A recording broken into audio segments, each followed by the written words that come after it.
It was just a couple of days ago that Pam Bondi made an announcement that she was posting a bounty for Nicolas Maduro, for his head, basically. And then they increased that bounty. Let's just take a look back, just to remind you how this all began. Today, the Department of Justice and State Department are announcing a historic $50 million reward for information leading to the arrest of Nicolas Maduro. Maduro uses foreign terrorist organizations like TDA, Sinaloa, and Cartel of the Suns to bring deadly drugs and violence into our country. To date, the DEA has seized 30 tons of cocaine linked to Maduro and his associates, with nearly 7 tons linked to Maduro himself, which represents a primary source of income for the deadly cartels based in Venezuela and Mexico. Cocaine is often laced with fentanyl, resulting in the loss and destruction of countless American lives. The DOJ has seized over $700 million of Maduro-linked assets, including 2 private jets, 9 vehicles, and more. Yet Maduro's reign of terror continues. He is one of the largest narco traffickers in the world and a threat to our national security. Therefore, we've doubled his reward to $50 million. Under President Trump's leadership, Maduro will not escape justice, and he will be held accountable for his despicable crimes. If you have any information to bring this criminal to justice, call 1-202-307-4228 or go online. So that was just a couple of days ago. Pam Bondi, I know she's robotic, right? Like the way that she's kind of robotic, the way she talks there. And I was like, are they serious? But yeah, they really were. Here's that flyer here: reward increase up to 50 million US dollars for Nicolas Maduro.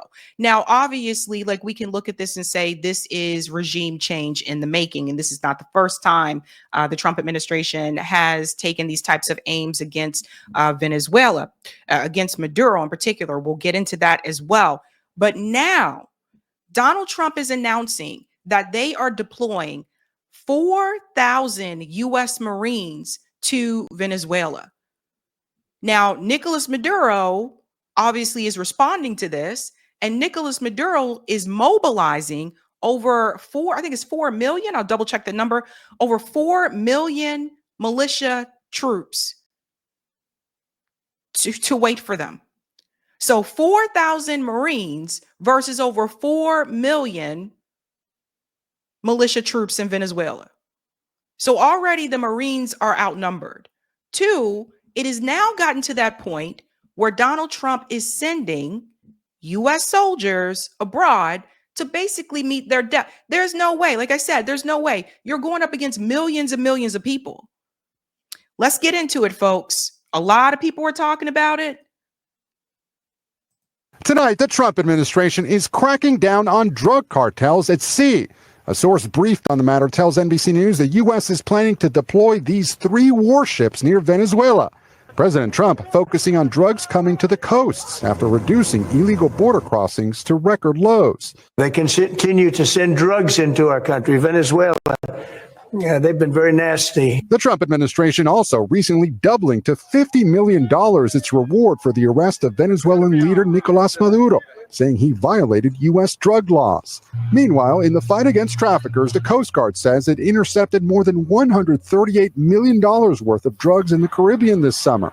Earlier this year, the president designated several cartels, as well as the notorious Venezuelan gang Tren de Aragua, as foreign terrorist organizations. And despite pulling off a large-scale prisoner swap with Venezuela last month, President Trump has been increasingly at odds with Maduro. Now, let's pause here for a second. Okay, so let's talk about what we do know. Are there drugs that come from Venezuela? Yes, but there are also drugs that come from other countries as well. There are also drugs that are made right here in the United States. I think the drug cartel is what they're using as an excuse. So again, this isn't the first time that the Trump administration has decided to go after Nicolas Maduro. The first presidential administration of Donald Trump decided to go after him as well, even though he continues to deny that. There's a whole book written about it.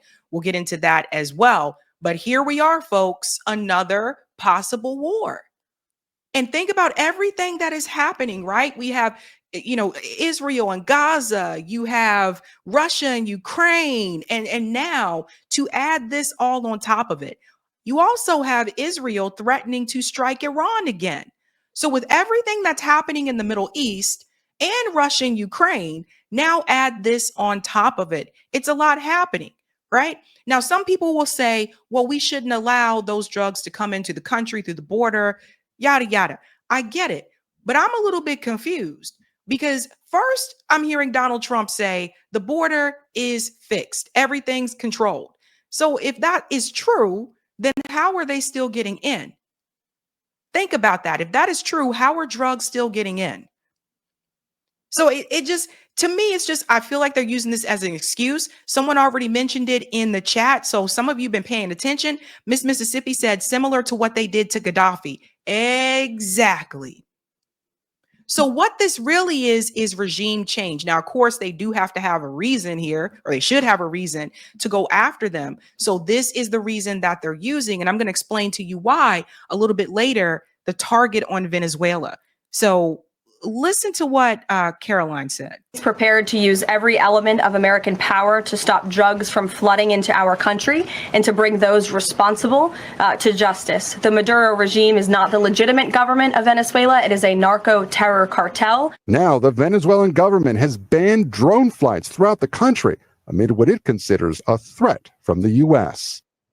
A U.S. official tells NBC News the warships will be used for intelligence gathering and surveillance in international waters. Still, Maduro just announced that he's mobilizing militia members across his country in response. Tom? We think millions of them. So those Marines are already outnumbered before they get there. And that's very concerning. I do want to show you this here. It was announced as well, of course, on social media. Venezuela President Nicolas Maduro on Monday said he would deploy 4.5 million militia members in response to the Trump's administration raising the bounty on his head. Let's listen to this here. Venezuelan President Nicolas Maduro said he would deploy 4.5 million militia members in response to the Trump administration raising the bounty on his head. The United States doubled the bounty on Maduro to $50 million over his alleged support of drug cartels. Maduro announced the mobilization of the militia members to protect Venezuela while accusing the U.S. of renewing, quote, extravagant, bizarre, and outlandish threats. Maduro urged his supporters to create more rural and industrial militias to protect against perceived threats from the U.S. The Venezuelan militia, founded by Maduro's popular predecessor, Hugo Chavez, is alleged by officials to contain 5 million people, nearly 1/6 of the entire Venezuelan population. Multiple sources reported that that actual number is believed to be much smaller. The mobilization also occurred in tandem with the deployment of 3 U.S. Navy destroyers to the Southern Caribbean for a wide-ranging counter-narcotics operation. Maduro faces several federal charges in the U.S., including narco-terrorism conspiracy, conspiracy to import cocaine into the U.S., possession of machine guns and destructive devices, and conspiracy to use and carry machine guns and destructive devices.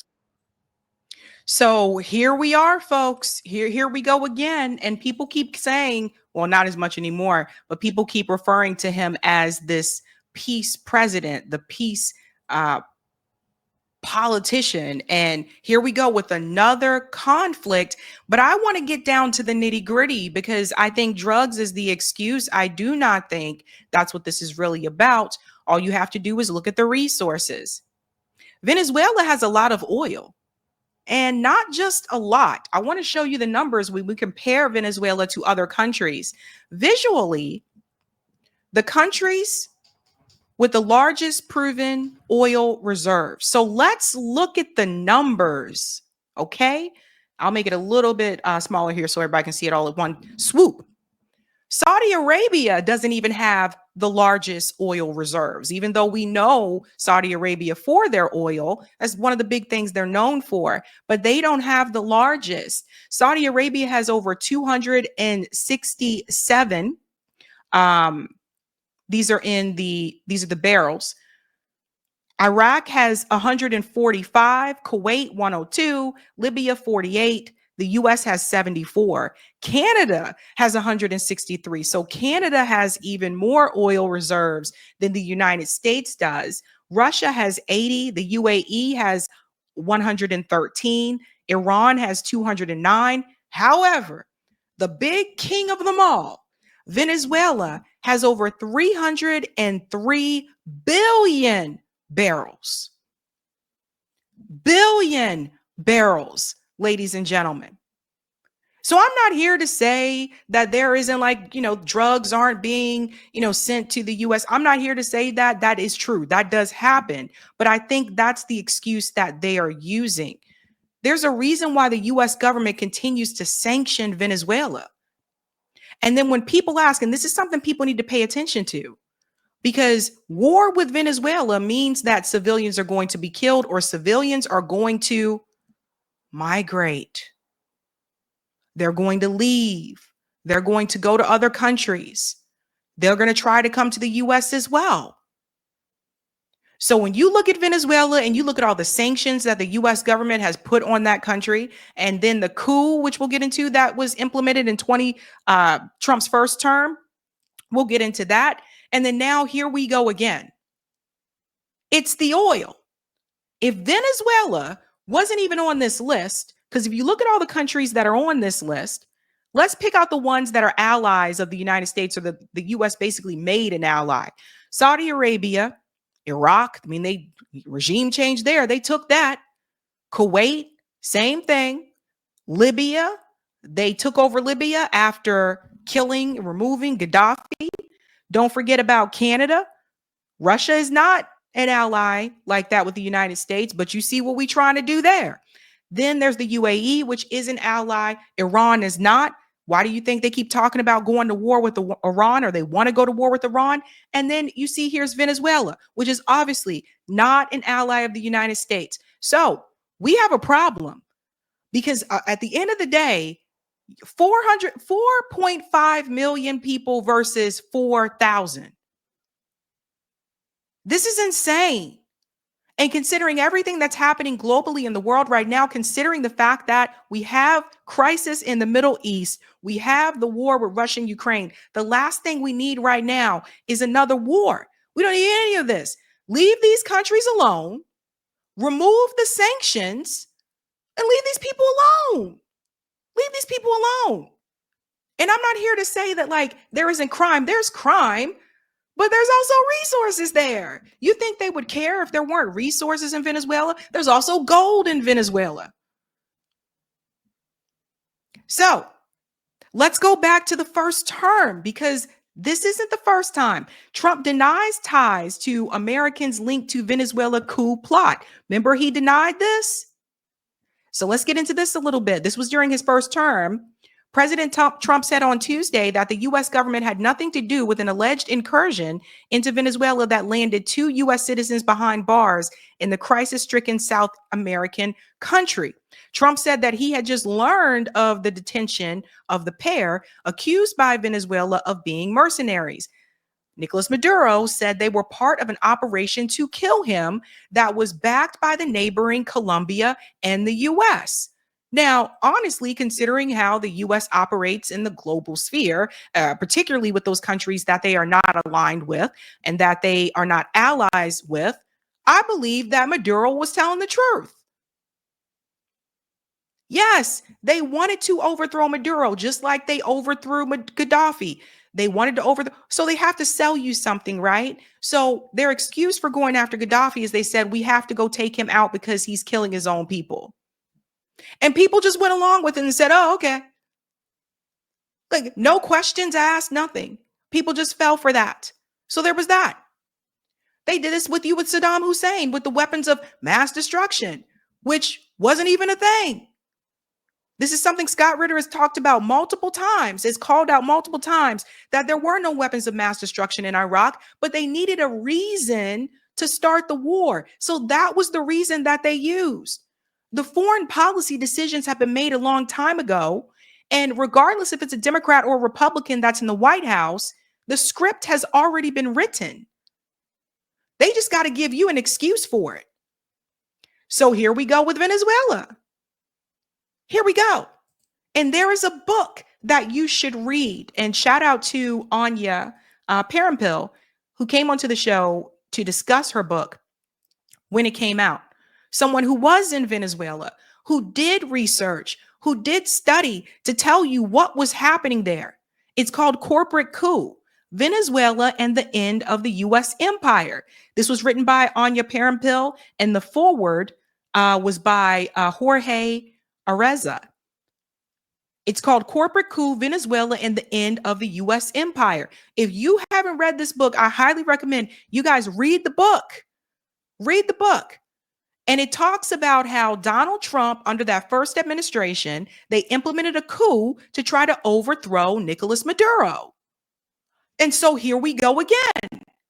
It's just that this time it's public and in your face. This time they're coming right to your face and telling you this is what we are going to do. So no, this is not peace. This is war. The U.S. government has to leave these countries alone. Remove the sanctions on Venezuela. It's one of those things I said before. I guarantee you, if the U.S. government removes the sanctions from Venezuela, I guarantee you that crime rate goes down. Here we go again, folks. We're going to have to keep an eye on this one. But, and to the Marines, like, I don't, they're basically essentially being sent to their death.